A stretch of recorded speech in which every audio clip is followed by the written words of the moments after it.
Hey everyone, in this video, I'll show you how to change or switch Apple ID account on your iPhone.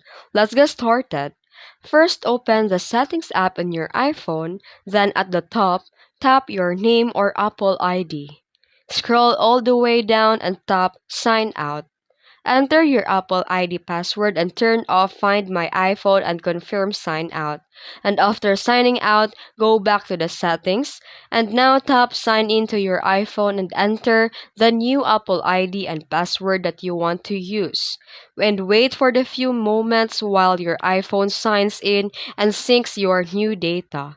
And that's it. You successfully switched your Apple ID account on your iPhone.